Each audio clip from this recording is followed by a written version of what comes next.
Good morning, everybody. So we have dried lucerne, not lucerne, lupin, and so we are quickly separating the sticks from the leaves, and so this is what we're after. Let me just get a hand here. This is what we're after. See how much we get from that.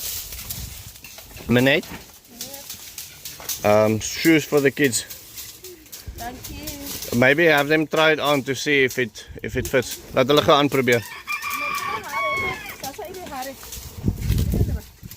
Wil jy hier binnekant kyk? Okay. I'm gonna try it in the greenhouse. My microphone doesn't charge the way it's supposed to. I've been struggling now for a couple of days with my microphone. Wanted to thank everybody that made this possible. Yeah, Buying them working boots. Joshua, are you a farmer now? Now he's a farmer. Seems like the other ones I bought is a little bit too big, so I'll go and change those today. But now he's got nice shoes. So this is our final product. A bit green, soft. It feels almost like dry lucerne, dry alfalfa. We're gonna feed these to the pigs today. This the pickup that we had over the last couple of days wasn't so great, so we're supplementing the pig feed a little bit with lucerne and with this and with other things that we have on the farm, instead of saving this for the sheep. Okay, so this is the state of the school this morning. Teacher is handing out the work, going through the work, and then she's going to be teaching all the bodies how to write the certain words.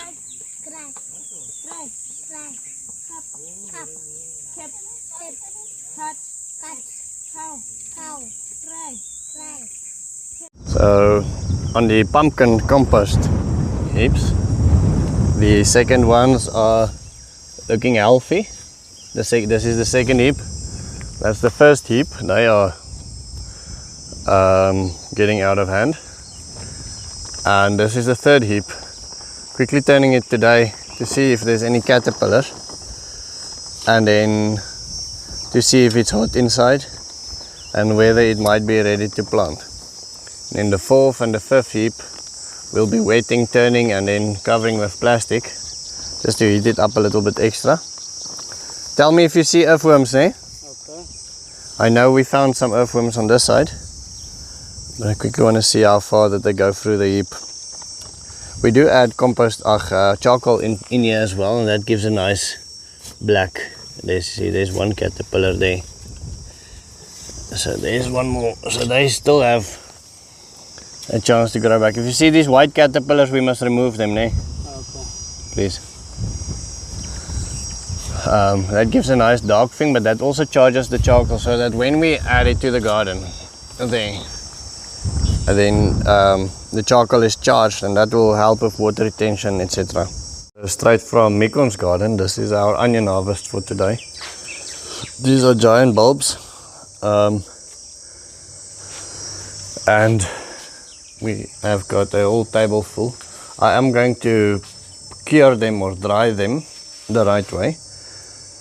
I think for the next week we're not going to get any rain, so I might be able to do most of it outside. I'll have to see quickly how we're going to do it. You can leave them a day or two in the sun, and then you have to put them in the shade. That's what YouTube tells me. If you guys have any better ideas for curing, that would be great. I see Manette and them are still gathering spinach there for the kids. They are taking to their house. A quick staff meeting after lunch here where the African smiles have been dug. So go slowly but surely. Today there was those ones made there, 1, 2, 3, 4, on top of these two. Now I believe we can go faster, so hopefully tomorrow we'll make a lot more progress. One of the things the staff meeting was about is why is progress so slow. But yeah, it's difficult sometimes for me to put myself in their shoes. It is lots of physical labor. You have to find a balance between pushing them for top productivity and still being understanding and human. You have to find a balance. It's a difficult thing for me to do. Okay, so back in Miko's garden.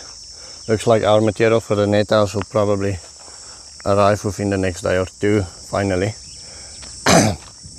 What happened is they sold a lot of the nets, so I wanted everything to come at once. So Ims is opening quickly the holes where we have to build the anchors, and then we'll start with the anchors tomorrow. I'll build them in so we can get this net house up. I came and saw how much onions Matthew can still harvest, and there's still millions and millions of onions that can be harvested still. This is currently what the crop looks like, but I feel that the smaller onions, well, I spoke to the people in town, and it seems like there's a higher demand for smaller onions. Those very, very big globe ones are not going to sell. These ones that the tops broke off, you must also harvest, ne? Okay.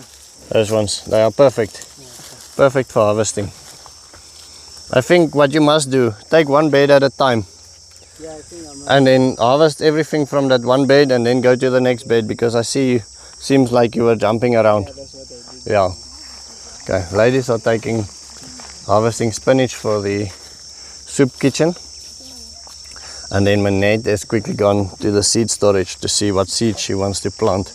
Her tomatoes and her new babies are coming up quite well. The heap has grown a bit, but what I think we'll be doing is we'll place them in like a fish scale pattern. And this is now the new ones coming off the land.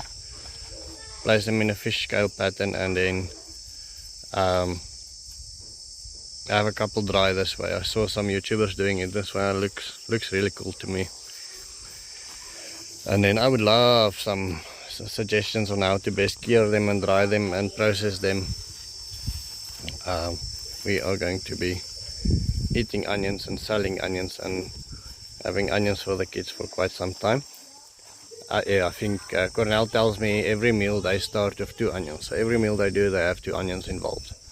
So I think we should do something like that as well. Start every meal with 2 onions. If you're gonna eat oats pap or mealie pap, you have to have two onions in there. If you're gonna bake yourself an egg, you have to have 2 onions in there. Obviously joking a little bit there, but yeah, we're gonna be eating onions. I feel that the best way you can use the products that you produce is to eat them yourselves. But obviously, like this, there's no way that we're gonna be able to produce it ourselves. I'm gonna sell as many from Imsa's shop as I can. I'm gonna sell as many from Manette's house as I can. She's got a mother there that's sitting in a wheelchair, and just sitting there all day looking after kids and cooking and so forth. And I think I should give her loads of onions to sell from there as well. It will give the mother a bit of income, and it will obviously give us a way to get rid of it. I went to visit different vegetable shops, and the amount that they offer us, thank you child, see, this is how it's supposed to be. A little bit of tea in the afternoon. That's why you have them, so they can do that. Anyway, so the vegetable shops are not offering us a lot, so we need to sell directly to the public. There's quite a bit of people. I started advertising on the group. Quite a bit of people that want onions directly from me. I explained to them there's no pesticides that's been used on them. They like that idea. Those are the wealthy people in town, but we can also give this for good prices to the poorer people in town. And when I say good prices, better prices than I can get at the vegetable shops, but still better prices than what they would pay at the vegetable shops. So win-win both sides. Right, and just to show you quickly what the sheep has done to the leucaena, that is going to be the end of my story. I'll see you tomorrow. Have a wonderful day.